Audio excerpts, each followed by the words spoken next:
मन और आत्मा की बात में कैसे अंतर है? मन प्रकृति का और आत्मा चिदानंद है, अंतर ही अंतर है। जैसे हम और हाथ में अंतर ही अंतर है। हाथ ही पंचभूतों से बना है और हम चैतन्य घन सच्चिदानंद है।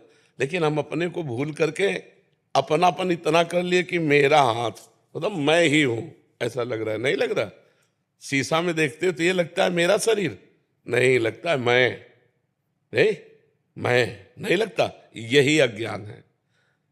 आत्मा बहुत चिदानंदमय, आप्त काम कोई कामना नहीं।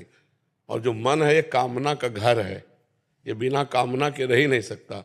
कामना हट जाए तो फिर मन रह ही नहीं जाएगा, अमना हो जाएगा। कामना ही मन है, विषय चिंतन ही मन है। अगर विषय चिंतन हट जाए तो फिर मन क्या, इंद्रियाणाम मनस्यास्मि, हो तो साक्षात भगवान हो गया। कामनाओं का त्याग करना ही हमारी साधना है। तो जो आवश्यक है उसे कामना नहीं कहते। जैसे प्यास लगी है तो पानी पीना कामना नहीं है, यह आवश्यक है। भूख लगी है, भोजन लेना कामना नहीं, आवश्यक है। लेकिन ये भोजन लेना, ऐसा भोजन लेना, अब जैसे शरीर को कपड़ा ढकना है, आवश्यक है, ये कामना नहीं। पर इस क्वालिटी का, अब क्वालिटी वो तुम्हारी कामना है, आवश्यकता वस्त्र धारण की है, आवश्यकता अन्न जलवायु की है, लेकिन उसकी क्वालिटी वो आपकी कामना है। अब कामना अगर ना करे तो स्वाभाविक आनंद में जीवन बना रहे, लेकिन कामना में ही हम परेशान हैं। नहीं परेशान?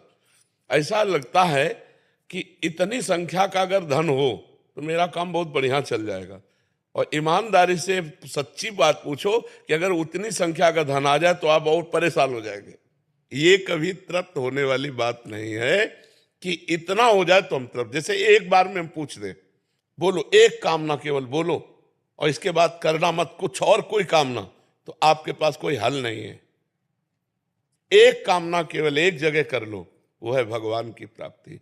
जिनके प्राप्त होने के बाद फिर कोई कामना नहीं रह जाती, जिनके जान लेने के बाद फिर कोई जानकारी की जरूरत नहीं पड़ती। तो वो कामना केवल हम भगवान की प्राप्ति की पूर्ति के लिए मनुष्य जन्म में आए। पर हमें मन ऐसा फंसा है कि वो भगवान पराये लगते और ये पराया शरीर और संसार अपना लगता है। इसीलिए पूरा जीवन व्यर्थ चला जाता है। खूब नाम जप करो, पवित्र भोजन पाओ, अच्छे आचरण करो। मनुष्य जन्म आनंद के लिए मिला है, डिप्रेशन में जाने के लिए नहीं मिला, आनंद के लिए। पशु पक्षी कर्म के अधीन है, हम लोग कर्म के अधीन केवल थोड़ी है। हम नया कर्म कर सकते हैं। हाँ, हम ऐसा पुरुषार्थ कर सकते हैं कि अपने कर्मों को मिटाकर भगवान की प्राप्ति कर सकते हैं।